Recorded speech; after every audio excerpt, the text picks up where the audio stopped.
And staying on the theme of abundances, Tadafumi Matsuno will talk to us about alpha-rich stars. So we heard about metal-poor stars, and now we're going to hear about alpha-rich stars.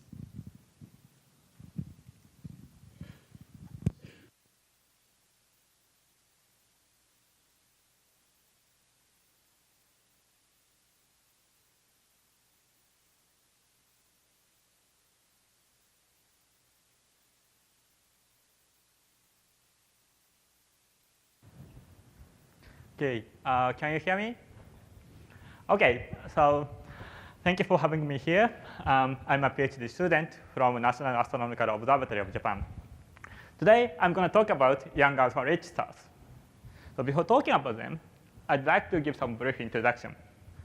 So in galactic archaeology, we would like to reconstruct chemical enrichment history in Milky Way. In order to do that, we need stellar ages. But stellar age estimates are not easy, so we have been using metallicity as a proxy of age and plot abundance as a function of metallicity. But at the same time, we also know that age-metallicity relation is not perfect. There's a large scatter, and there's no clear trend. So ultimately, we need stellar age estimates.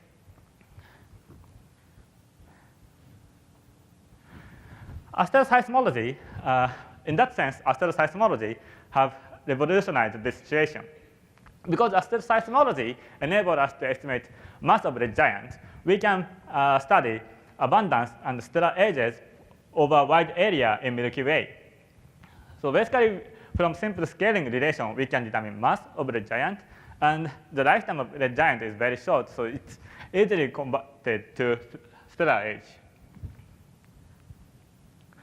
Thanks to Kepler observation and spectroscopic survey, we now have abundance ratio as a function of stellar age. Okay. In this figure, I'm showing alpha over ion abundance ratio as a function of stellar age. And so in this ratio decreases with time because both of alpha element and ion are produced by massive stars with short time scale, while there's another channel of ion production from Loma stars through type 1a supernovae. So observationally, this trend is very clear. Older stars have higher alpha element abundances, while younger stars have lower alpha element abundances. But if you look at this figure closely, there are some outliers, like here. They have higher alpha element abundances despite their young age estimate from asteroseismology. So they are called young alpha-rich stars. Why do we have to care about them? Because we cannot explain their existence in standard galactic chemical evolution models. So this is from theoretical calculation of abundance ratio as a function of time from Big Bang to the current universe. So as you see, depending on the gas accretion history on the Milky Way, metallicity can decrease at some point, but alpha over ion ratio cannot increase, which means we don't have any way to explain the existence of young alpha-rich stars. So we need some modification.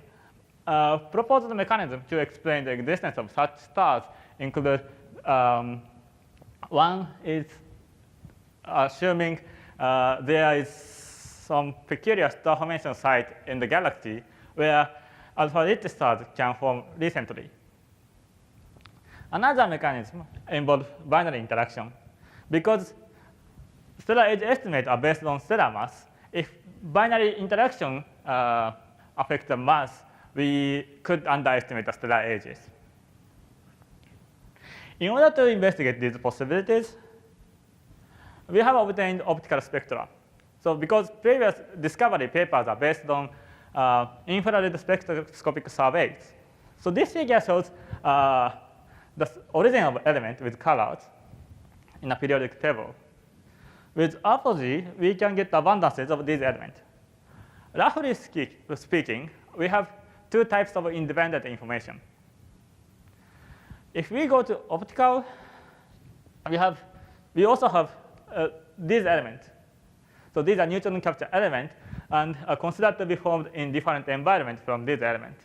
So we have more independent information.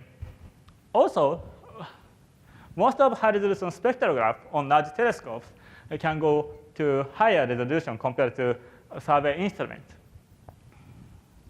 That's why we have obtained optical spectra with Keck high-res for 14 younger rich stars with 16 comparison stars.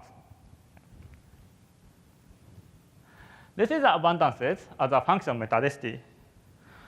Let's first look at the right figure. This figure shows alpha element abundances as a function of metadensity. And young alpha rich stars are shown in red, and comparison stars are shown in black. As you see, young alpha rich stars have high alpha element abundances. This means they are chemically old, despite their young age estimate. Now we move on to new information, neutron capture element. There are two types of neutron capture element. One is S-process element. So these 5.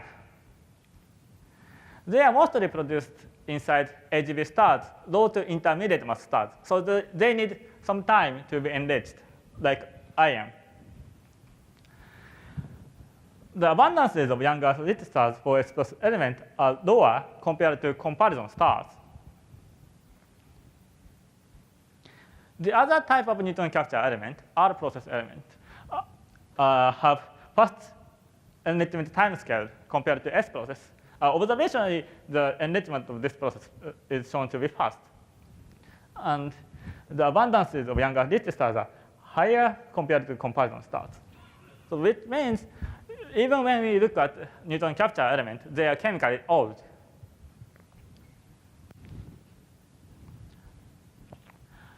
This figure shows abundance ratio as a function of mass. So this figure to investigate the possibility of peculiar formation site scenario. When we look at comparison stars only, black point, we see clear trend. These are due to chemical evolution in the galaxy, because lower mass red giant are older and higher mass red giant are younger. If young alpha rich stars share a common birthplace, they would show similar trend with some offset, like here. But they don't show such trend, which means the peculiar formation site is unlikely. So the binary interaction scenario seems to be likely. To investigate this, we have checked line width and radial velocity variation. On the left, I'm showing the distribution of full width half maximum of absorption lines for comparison stars and young alpha rich stars. As you see, there's no signature of line broadening, which means rotation is normal. But for radial velocity, there is a difference. Compared to comparison stars shown here, young alpha rich stars show large radial velocity difference between apogee and this study. And this result is consistent with previous study by 2016, and which led to the binary interaction scenario. So can we see the signature of binary interaction in abundances? In some cases, we can see the signature of binary mass transfer. Like some of metal plus stars show large enhancement of S-process element. Such large enhancement of S-process element are usually considered to be a result of mass transfer from AGB companion. In this figure, I'm showing S-process to R-process element abundances as a function of alpha over ion abundance ratio.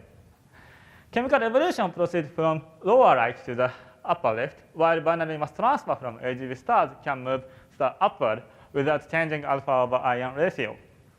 As you can see, both of comparison stars and young alpha rich stars can be placed on a single relation, which means there's no chemical peculiarity among young alpha rich stars.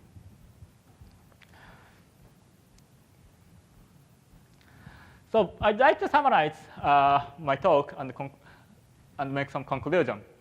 So from optical spectra, we have concluded that young rich stars are formed through binary interaction. But we cannot find any signature of such binary mass transfer in a single epoch spectrum. We have to look at the multi-epoch spectrum to identify such signatures. The important message I want to address is we have to keep in mind that some of the field stars could be affected by binary evolution. So especially when we estimate stellar ages from stellar masses, we have to keep in mind this fact. I'd like to finish my talk here, and I'm happy to answer any questions. Thank you.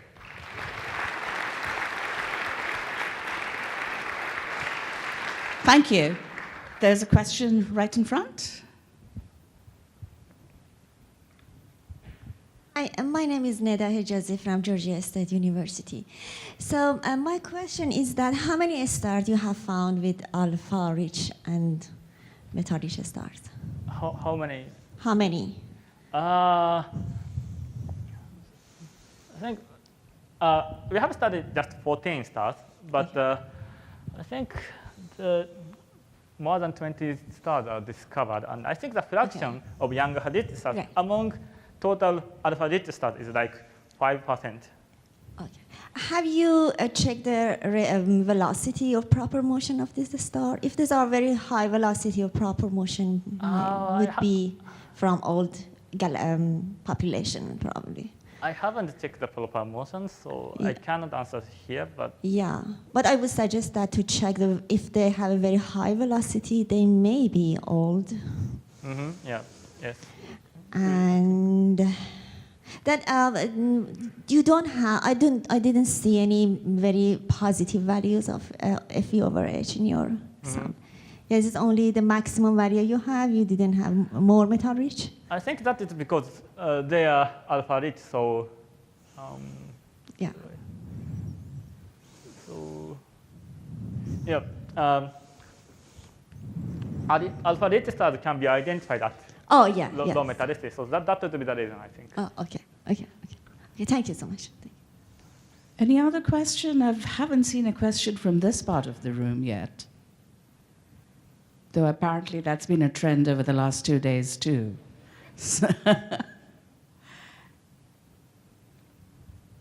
Any others? Saskia? Hi, Saskia Hacker from the Max Planck Institute for Solar System Research. So you say that there may be effects from binary interactions. Would you think that there's only mass transfer, or would you also see mergers? And if both categories are possible, would you see some differences in your results? I think both are possible because some of the stars do not show radial velocity variation. And we couldn't find any difference between the stars with radial velocity variation and stars without radial velocity variation. So I don't think we can distinguish the two mechanisms. So I'm going to use the chair's prerogative to ask one last question. So what do you think would be a chemical signature which will convince you that these are indeed binary, formed from binary interactions? From chemical abundances? Yes. That's a difficult question. I think we have studied most of the elements we can study with optical spectra. Sorry, I have no idea for now. Thank you. Before we leave, first let's thank all the speakers.